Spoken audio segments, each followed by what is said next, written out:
Welcome back to All This Math. This is Professor Parker, and on this video, we're going to be talking about the distance formula. The distance formula, okay? Now, we have an example on the board behind me, which says to find the distance between point A with coordinates 1, 2, and point B with coordinates -3, -2, okay? And we're going to use the distance formula to find the distance between those 2 points on a coordinate plane. Now, we're not going to go through the trouble of drawing a coordinate plane out, y-axis, x-axis, plotting the points, and then drawing the line segment, and then finding the distance like that. We're not going to do that. We're going to go straight to the formula, right, which I'm about to write down momentarily, because my belief is that what you should always do is start with a formula, all right? Now, the formula is D equals the square root of the quantity x2 minus x1 all squared plus the quantity y2 minus y1 all squared. This is the distance formula. Now, some textbooks may write it differently. Some textbooks may say x1 minus x2 instead of x2 minus x1. It doesn't matter. You'll get the same final answer. I promise you, you'll get the same final answer. Some textbooks may say, similarly, y1 minus y2 instead of y2 minus y1.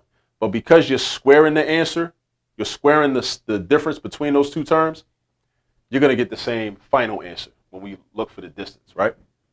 Now, next question you probably have is, well, where does the x2 come from? Where does the x1 come from?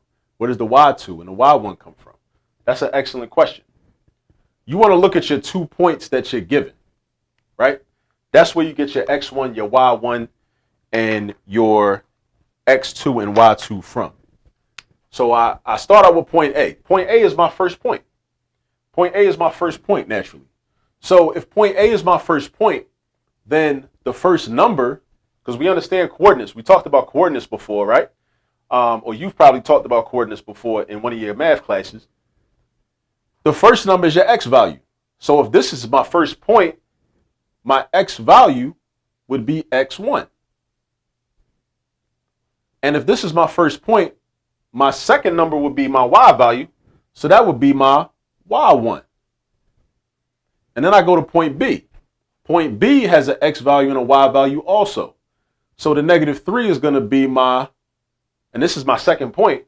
So the -3 is going to be my x2. And -2 is going to be my y2. Right?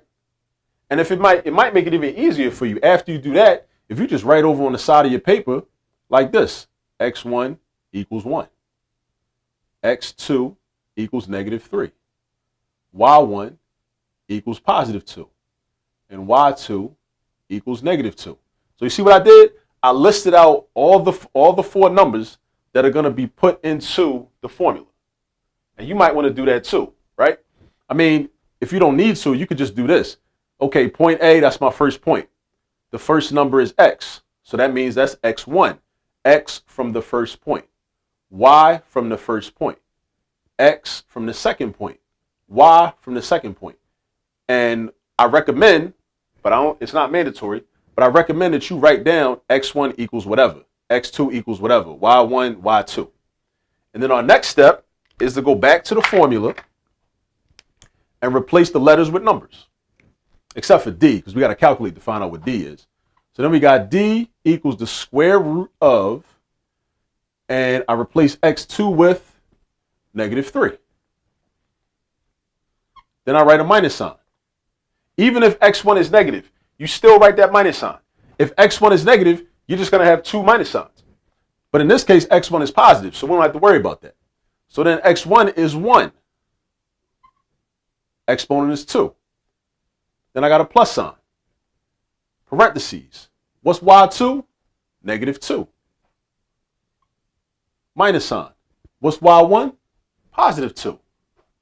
So I just write a 2 right here. Don't forget your exponents. Don't forget your exponents.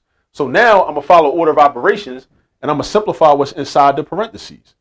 So now I got D equals the square root of -3 minus 1. -3 minus 1 is -4. We have to know how to add and subtract positive and negative numbers on the number line, right? -3 minus 1. You start at -3. When you subtract, you move to the left. You move one space to the left, you end up at -4. -3 minus 1 is -4. So we got -4 squared. Write your plus sign. -2 minus 2. Again, you start at -2 on the number line. When you subtract, you move to the left. So you got -2 minus 2, you end up at -4 also. So now we got -4 squared. All right? So now we got D equals the square root of -4 squared is -4 times -4, which gives you a positive 16.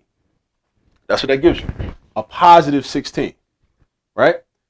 And then -4 times -4 again. It's the same number, so it's the same 16. So we got 16 plus 16. Now, what we don't do is break this down into the square root of 16 plus the square root of 16. We don't do that, right? We treat the radical sign like a set of parentheses, and we simplify everything inside the parentheses or inside the radical sign. So the next step is to do 16 plus 16. And 16 plus 16 is 32. Now, 32 is not a perfect square. We could simplify this, and I could write it as, I could break it down into 16 times 2. This is one option. This is one option, not the only option, but this is one option. I could break this down into 16 times 2. Why 16 times 2? Because 16 is a perfect square. So the 16 can come out and turn into a 4. Because the square root of 16 is 4, since 4 times 4 is 16. Leaving the 2 inside, the 2 can't come out. So that would be 4 root 2. That's one option. One option for our final answer. Another way we could do it is like this. Go straight to your calculator. Square root of 32. Use your calculator. And I did this problem already. I'm not doing this off the top of my head, but it's 5.66. And actually, for our purposes, that's going to be the better answer. So what this tells us is that the distance between point A and point B is 5.66 units. And this is how we use the distance formula. All right? So I hope that was helpful. If this is your first time seeing this, remember, if you don't fully understand it, don't feel bad. Don't beat yourself up about it. This takes practice, right? You got to do a bunch of problems. That's the only way to really fully understand how to use any of these formulas in mathematics and algebra or geometry or whatever the math course is. We got to keep practicing. There's a lot of different details and a lot of ways to get caught up and make a mistake with these problems. But remember, you start with the formula, plug the numbers in, well, identify what the numbers are first before you plug them in. Identify what the numbers are. Identify what your x1, y1, x2, and y2 is. Identify what they are. Then you go to the formula, plug in the numbers to replace the letters, and then you do your calculations. All right? And you come out with a final answer. All right? You just go step by step every time. All right? Now, if you have not subscribed to the page already, please subscribe. Please like the video. Please share the video. Tell some people about it. And I hope this helps you with your homework. Peace.